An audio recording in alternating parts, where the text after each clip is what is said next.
Today I've got a review of the Ilford Jacket by Friday Pattern Company and a little tale about how social media has been a positive influence. Stay tuned.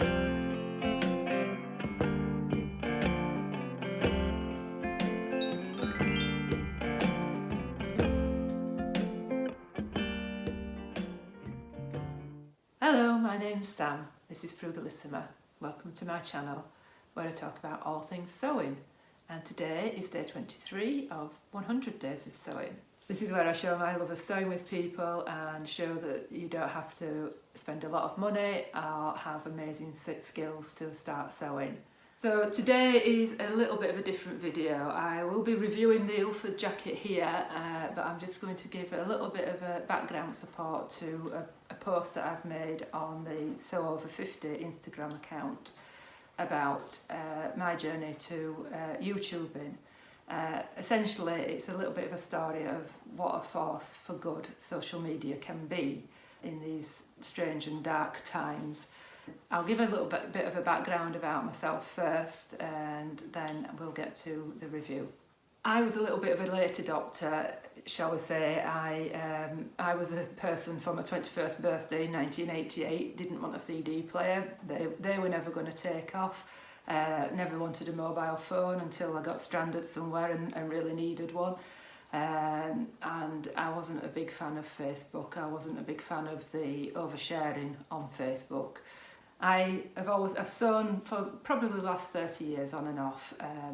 More so in the last probably 7 years since the Great British Sewing Bee restarted.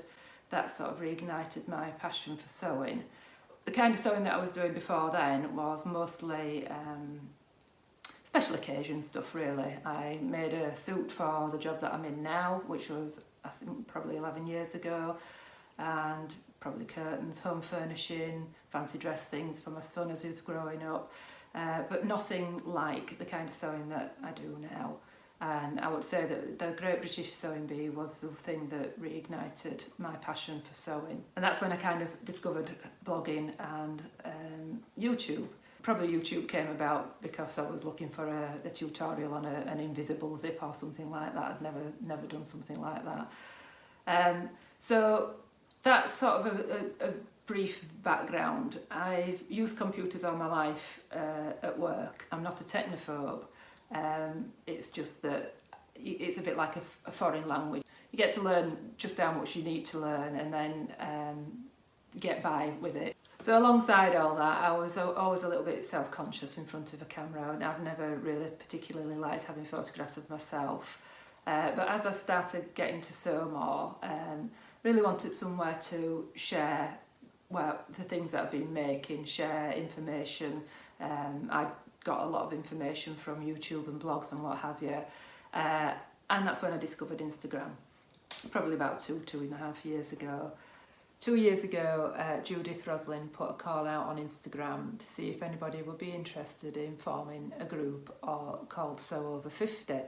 Essentially, it was to connect a group of sewers who probably hadn't grown up with all the advantages of technology or the confidence to keep posting their images on social media, as a safe place to share ideas and their makes.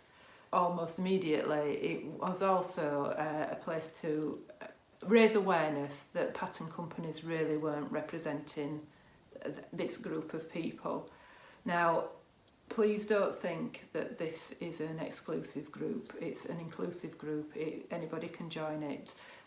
You don't have to be 50, you don't have to be white or female. It is an inclusive group, but that it is called Sew Over 50 because of the underrepresentation, mostly on marketing material, by most pattern companies. There are some independents that have always represented us. It's quite difficult for people of our age to see ourselves in some of the patterns that because they're being promoted to younger people. If you're only seeing young, slim, white female models, it can be quite off-putting and you're not seeing yourself represented. So that was really the community that was started. It's now morphed into much more than that. They've run competitions, helped those of us who are perhaps a little bit more technically challenged, had hints and tips for Instagram posts, run Sew 50 flatly, if for those who really don't want to be having their faces or their bodies on Instagram, shown us ways of how to do that. And talked about other issues as well, such as menopause and how to get rid of bots and how to deal with things like that. And they've also talked about mindfulness and body positivity as well. So it's been a really positive space. Never ever seen any kind of sort of people being unpleasant to each other. And I think in today's world, that's something really, really unique. But more importantly, the group has forged friendships, and this is what this jacket here today represents. It's friendships that's been forged through social media. We've all had difficult times, some of us more than others.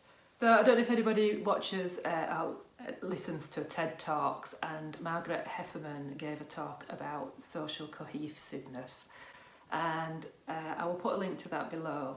And I feel like that's the kind of community that Judith and Sandy and Sue have achieved, really. It is just a community where people are happily sharing sewing tips and tricks and advice and the makes. And I think that's probably been a bit of a sticking point for me because I was always a little bit shy of the camera, but I was just really wanting to sing the praises of what a force for good they really have been, and how they really sort of helped me to overcome my reticence for being on social media. If it hadn't have been for that group, I probably wouldn't have started blogging, and I probably wouldn't have started this YouTube channel, which is why I wanted to do the 100 Days of Sewing. I wanted to share ideas and hints and tips and knowledge. I'm not putting myself there forward as being an expert in anything. It's just that I wanted to share back the knowledge that I've gained over the years. So it's just a little shout out to the Sew Over 50 group, and if you feel like joining us, again, you don't have to be over 50. It's just a nice, safe little group where we share ideas and try and promote inclusivity of all types. So how does that connect with this jacket? So when Sew Over 50 reached 20,000 subscribers, they ran a little competition where you could tag in a friend or more than one friend to win some prizes. And Lisa tagged myself in, and we won a pattern of our choice from Friday Pattern Company. We decided on the Ilford Jacket. So that has just come about as our connectedness within the Sew Over 50 community. Lisa and I have never met each other. We don't actually live that far away from each other, but we've never met each other. We've got chatting over the last couple of months. Jane was cheering Lisa up to do some charades over May, and I joined in quite early on. And we've been in touch with each other since May and had a chat with each other and supported each other. So onto the buttons, which were specially made for us. Myself and Lisa got a set made by Jane, who is our fellow charadista, and she made these especially to go with the fabric that we had. The ceramic buttons, they won't go in the wash. I'll have to take them off if I want to wash this. They're absolutely beautiful, and that just goes back to the connections that I've made through Sew Over 50. This is how we've met each other. We played charades during May, and Jane wanted to make us some special buttons to go as like a co-sew, if you like, and they're absolutely perfect for it. They're beautiful. So thank you, Jane, and thank you, Lisa. Thank you to Judith, Sue and Sandy at Sew Over 50 as well for just creating this lovely community that we have. So this is how this jacket has come about. Friday Pattern Company are an inclusive company themselves, and I'm just going to run through a quick review of how I found the pattern to be and how it's sewed up. So the Ilford Jacket is a unisex jacket, and it's a kind of choose your own adventure type of jacket. It comes in 2 lengths.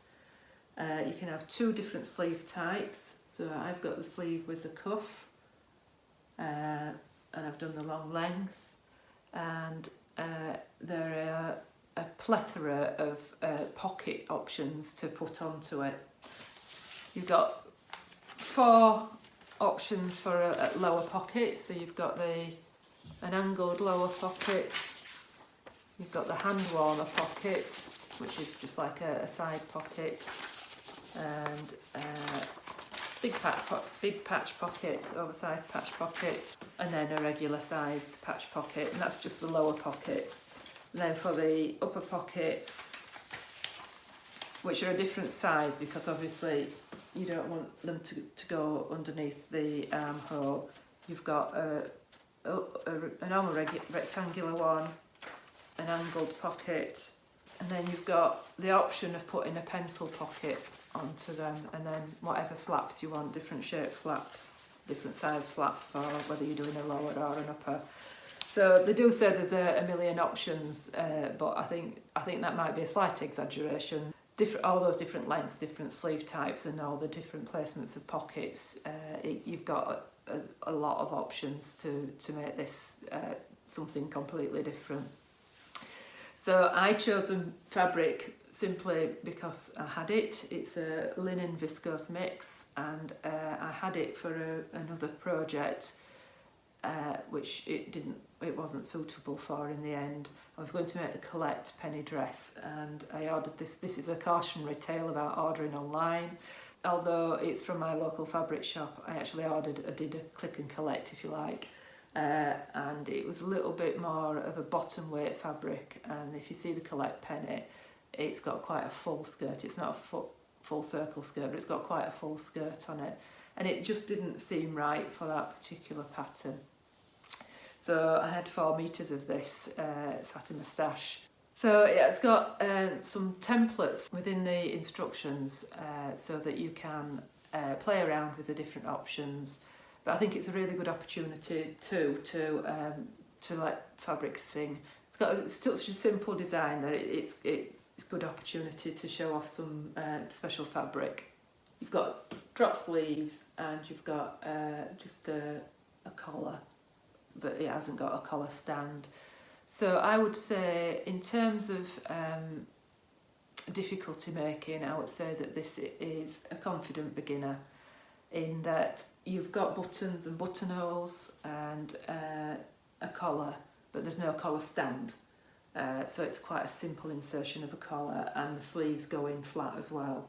And if you just choose the wide sleeves without the placket, then it's a very simple sleeve insertion as well. I wanted to have the cuffs and the plackets. So I had a look through Instagram and other images to give me a bit of inspiration, because this isn't really my style normally.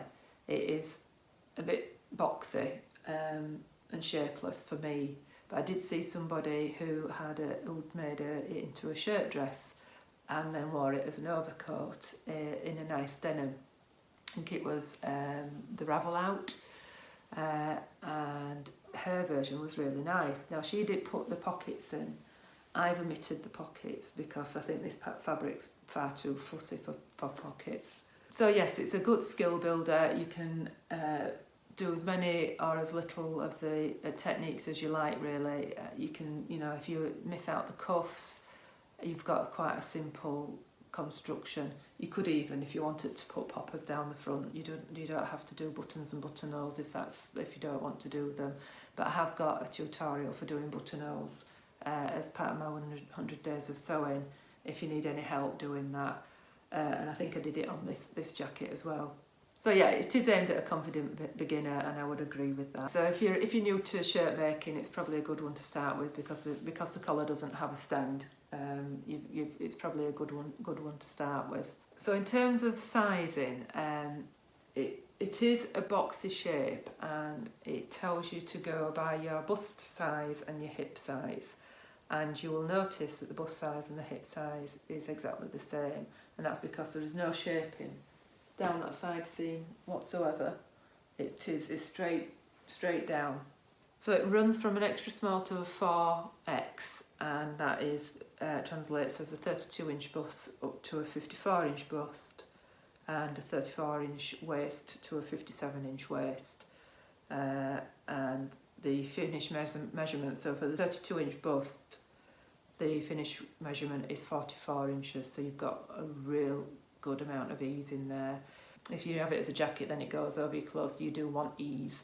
So yeah, for my bust of 37 inches, I should have cut a medium size, but I decided to go down a size and went and cut the small size, but cut a slightly larger size for the sleeve, because it was for an 18-inch length of sleeve, and mine are slightly longer. So you just need to decide how you're going to want to wear it and what you're going to use it for. Are you likely to, if you're doing it in something heavier, are you likely to be wanting to put a jumper underneath, therefore you would need a larger size?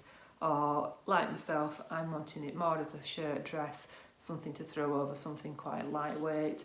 So I didn't really want it too big and too boxy, so I went down a size. So it is designed for a woven fabric. Depending on what sort of fabric you choose will give you a different look. So it can be made in something as heavy as a canvas or a denim, right down to a viscose. So your cord or a cord or something like that, and a denim will give it more of a coat look. If you went for a viscose, then it would give you like more of an over shirt duster look, or a shirt dress kind of look. So if I were to put a belt on there, you can see it brings it in, and it's more of a shirt dress kind of look. Whatever you choose to include, depending on your length, the pockets, the fabric, you're going to get a different look every time you make this. So for the longer jacket, you're going to need anything from 2.5 to 3 metres, depending on width and whether you're going to pattern match or not. And for the shorter jacket, between 1.6 and 2.4 metres, and all that's on the website. And it does warn you that you'll need extra, as always, if you're wanting to pattern match, or if you've got stripes or something like that. I only used about 1.5 metres, I think, and my fabric was only 140 centimetres wide. But if you're unsure, my tip, as always, is to cut out the pattern pieces and test it out on some fabric that you have at home. If you know you're going to be buying 140 or 150 wide fabric, cut out your pattern pieces according to the size that you think you are, and test it on some fabric first before you start ordering.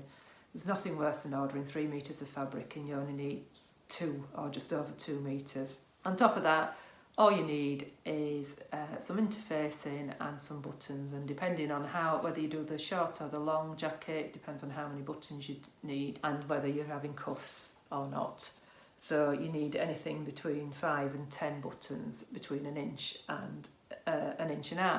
So if you're worried about fit, there is lots of advice on the pattern instructions about how to adjust the fit. It is drafted for someone of 5'6". I'm 5'8".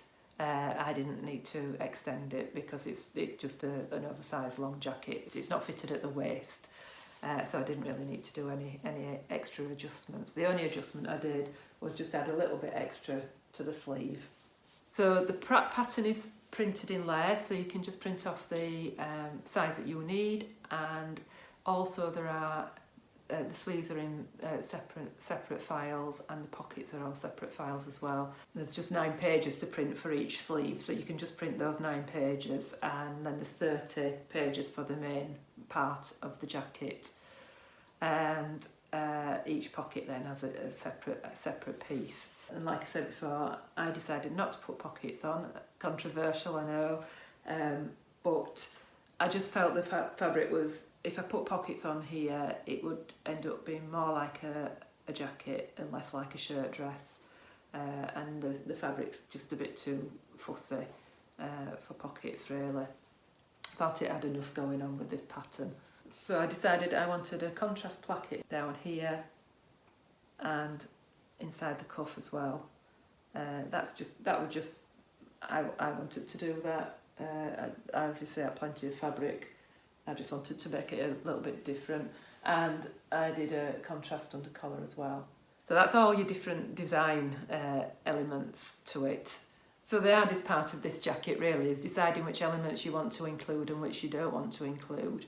And the beauty of patch pockets is that if you decide you want to add them later and you've got enough fabric, you can do that. Or vice versa, if you put them on and you decide you don't want to have them, you can take them off. That's the beauty of patch pockets. They're not integral to the jacket. Obviously you need a sharpish seam ripper to do it, but it's a good thing it's something to think about whilst you're making it. You don't have to make those decisions immediately. And I think I might make myself a belt to go with this as well. So overall it comes together really well. The instructions are well written. There's nothing that's confusing about the instructions. If it's your first ever collar, it goes in flat. The sleeves go in flat, which is always an easier insertion of sleeves when they go in flat. So by that I mean you put them in before you sew your side seams up. When you sew all up the side seam and up the sleeve all in one go. You might notice I haven't pattern matched across the seam, the side seam. It doesn't bother me. It doesn't bother me, I'm afraid. Another controversial one, but you know, I don't like wasting fabric. It is pattern matched across the front to an extent in that the balance of the design is matched. So the placket instructions are really clear. If it's your first placket insertion, it's a good idea to just practice on some spare fabric first. If you just cut out, it's only quite a small pattern piece, and they are very clear. You just need to remember which is your right side and your wrong side. So if you mark it somehow.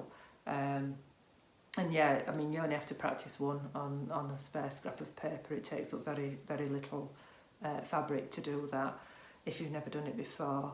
And if you don't have an overlocker, you could French seam on the insides. I wouldn't want to do it on a denim or a cord, but if you're doing it on a lighter weight fabric, you could do French seams on the insides. So no, you don't really need any specialist equipment neither. So if you've never given French seams a try, I do have a tutorial to do those. You could have a look back on my 100 Days of Sewing to the day where I'm talking about demystifying French seams, and it'd be quite straightforward to do on the inside seam of this. Like I say, it's all one straight seam, so you should be able to do it using that tutorial. I'm making a Mars bag in that particular one, but you should be able to use the same technique for that as long as your fabric's not too heavy. So overall, I like the pattern. The instructions are clear. It's a great pattern for anybody wanting to improve their skills, but you can keep it as simple as you like. You don't have to make it too complicated. And with all the different variations, you'll definitely get a different look with different fabric, different lengths, different sleeves, all the different pocket options. It would be great in a denim, a short version in a denim, and with it being unisex, you can make it for either a man or a woman. It's a good one to try some new techniques for the first time. If you've never done a placket or French seams or a collar, it's a good, easy one to try all those sort of things on. So yeah, I just need to try a few ways of styling it now, and I will put some pictures up of me wearing it a couple of different ways.